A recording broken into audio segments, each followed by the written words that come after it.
ìtàn kò sí tí ò lè dálẹ̀ ọba yín ló fà á.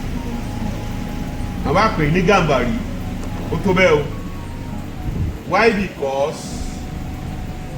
erúkérú kan ò kì í tọ̀ ní o bẹ́ẹ̀ lẹ́kọ̀ọ́ kẹ́kọ̀ọ́ kan ò kì í tọ́ fún àgbàlẹ̀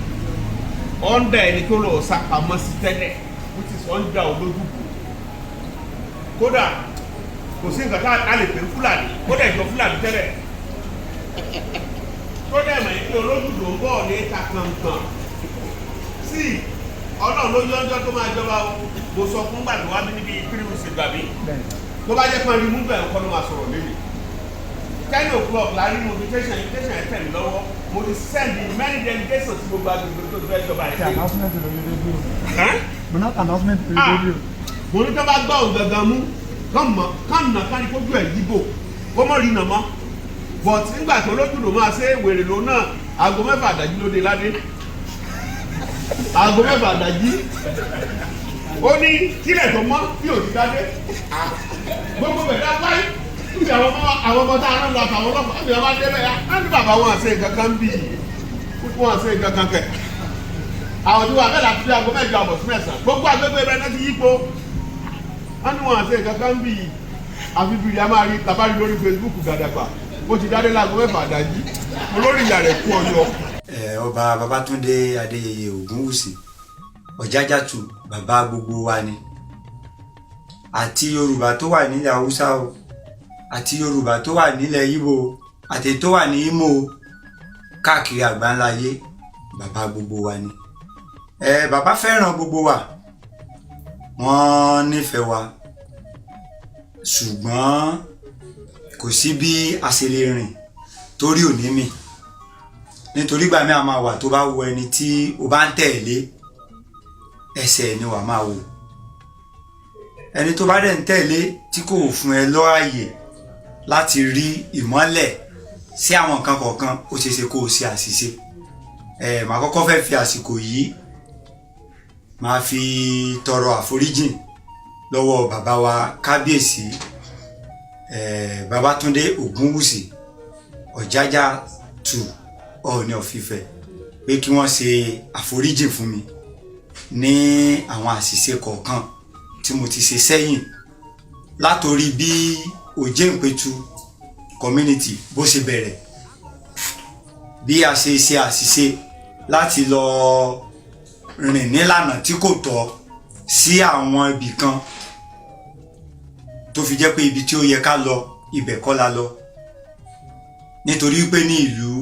ibi tí àwa wà láwàní ni wọ́n ń wé wọ́n sì ní ká gba káwé láwàní ànáàfẹ́ ṣùgbọ́n àṣìṣe tá a ṣe ni pé a ò tọ́ bó ṣe yẹ ká tọ́ láti lọ sí orírun gangan bíi tí adé wà láti gba adé tó fi jẹ́ pé àwọn kan ni wọ́n confuse wa pé àwọn làwọn ń ṣadé àwọn làwọn ń nadé àwọn làwọn gan gbádé fọ́ ni tí a fi tẹ̀lé wọn tí wọ́n fi gbé adé fún wa nígbà náà a rí eléyìí gẹ́gẹ́ bí àṣìṣe ńlá tí a ṣe kí bàbá wa Ọọ̀ni of Ifẹ̀ kí wọ́n ṣe àforíjì fún mi. ní sùkúù dànù ọlọ́run tó ti ń fàyè gba ọba yín á túbọ̀ máa fàyè gbà á níbi tọ́rọ̀ ẹ̀dẹ́ẹ̀dẹ́ dúró báyìí Olódùmarè á tún bá mi gbé lọ́wọ́ sókè kò sí ẹni tó wà láyé tí ò kì í lógun ṣé ẹ gbọ́ Yorùbá ṣé mẹ́ẹ̀ẹ́ta ẹ gbọ́ Yorùbá kò sí ẹni tó wà láyé tí ò kì í lógun torí ọlọ́run tí gbogbo wa gan ń sọ pé ọlọ́run òun gangan lógun nípasẹ̀ iṣẹ́ tí aṣẹ̀dáràn wá sáyé ó borí ogun so tá a bá wá sọ pé àwọn ò ní lógun ta la fẹ́ fi jọ so just to tell you pé kò sí ogun tó lè dìde náà ogun máa ń léyàn dédé ògo ni tí ò bá ti sógun kò sógo bẹ̀tì ìgbà tógun bá dìde that will make you pé kò máa sáré ogun yóò gbọdọ̀ gbé ṣubú bó ti ń sáré lọ ó máa lé ẹ dédé ògo ẹ̀ wọ́n á wá sá padà ẹ̀ pé kí ló dé tó ń lé arákùnrin ó mọ̀ kó máa lé dédé ògo ẹ̀ ní òun bá má tiẹ̀ gbógun tì rárá lágbára Olódùmarè kò sí gbogbo ẹni tí ó jí ní ojúmọ́ tó jẹ́ pé bó ṣe wulẹ̀ tí ìbá àkóró tó láàárọ̀ adùn ló máa ń gbẹ̀yìn òwú adùn ló máa ń gbẹ̀yìn ọ̀rọ̀ yín ẹ̀ ní kábàámọ̀ mo kàn ní kí n mọ̀ yín ni torí ó lẹ́ni tá a máa ń bá rìn débi apanipani ó dẹ̀ lẹ́ni tá a ń bá rìn ayọ̀ ayoriyori àsìkò tíyìn ẹ̀yin náà máa gbàdúrà fún ọba pé kí ọba má ṣubú tọ́ba ọba ti ṣubú ẹ̀yin náà ò ṣubú nìyẹn o tọ́ba bá ti ń rise ẹ̀yin náà máa continue láti rise together with him so ẹni ìdí àdúrà ẹni tó bá jẹ́ ilé wòlíì lẹ máa ń lọ tó bá dẹ̀ jẹ́lé aláàfáà tó bá dẹ̀ jẹ́lé àwọn aráabí ni mọ̀ tán máa ń fi àáké sí gbẹ́rẹ́ ẹ make sure pé ẹkún fàdúrà dáadáa pé ọba ò gbọdọ̀ ṣubú torí ogun dẹ́sìn ni ogun máa lọ ẹgẹ́ tiẹ̀ kò sẹ́ni tó lógo tí ò lógun challenges yẹn máa rise up suddenly but tó o bá ti gbójú wẹ̀yìn suddenly náà ló máa pòórá ó máa padà ìnídé tó bá ti rí pé ọ̀gángan ò sojo ó bẹ̀rù pẹ̀ tó o bá sojo tí wọ́n bá fi lè rí olórí ogun mú gbogbo ọmọ ogun tẹ ó ti tán nìyẹn o so in this case olórí ogun náà ò gbọdọ̀ sojo and I thank God for his life oh he has the brain he has the caliber and he has the shock absorber láti withstand whatever any challenges tó bá dìde ọlọ́run olódùmarè láti wọ́n máa gbé ẹ lékè ẹ ní ṣubú dànù lágbára ọlọ́run olódùmarè ọ̀tá ilé ọ̀tá òde ẹ máa lékè wọn ọ̀tá afinisun ọ̀tá ẹlẹ́jọ́ wẹ́wẹ́ ọ̀tá tó tiẹ̀ ti gé kú ẹni tó ti gẹ́jú ẹni tó tún wá dìde ògùn sí ni ẹ̀yẹ máa jàkàrà ẹ̀ wá dà fún yín ẹ má dẹ̀yìn o what you believe lórí àwọn ẹlẹ́sìn kan yìí oníbíbélì àti kùránì wọ́n ti rí kùránì àti bíbélì wọ́n ti kó wa ní omi ọbẹ̀ lọ nínú bíbélì ẹni tó bojú ẹ̀yìn gbà yẹn pé òun fẹ́rẹ́ tó ń ṣiṣẹ́ ìyanu kí ló dà ó dọ̀gbun iyọ̀ so ẹ má wulẹ̀ bojú ẹ̀yìn just focus on where you are going who are the front this is the man at the front don't leave him don't distance him continue giving him support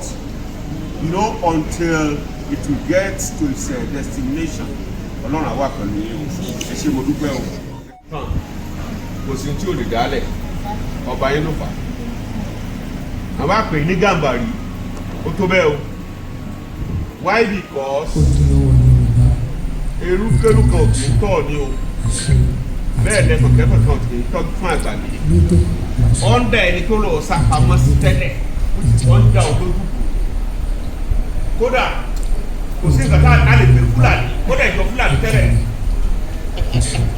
kódà ìmọ̀ ìpín olódùkú bọ̀ ní ìta kankan sí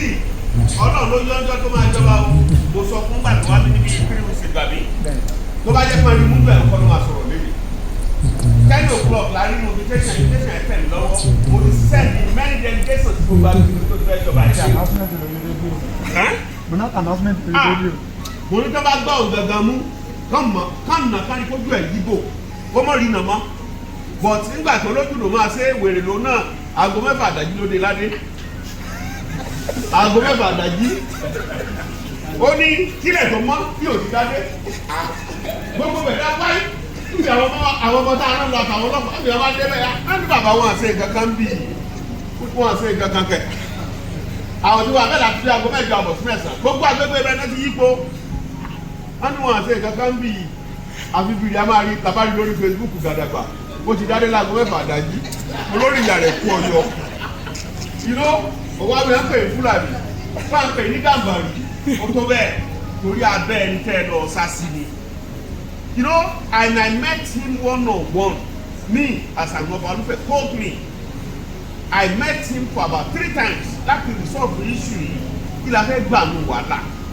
Ọjọ́ mélòó la fẹ́ lò láyé tá ló jàdídíjàgan all the time? Lọ́wọ́lọ́wọ́ ń sìn ẹ́ tó pẹ́ jù náà ló lo 100 years.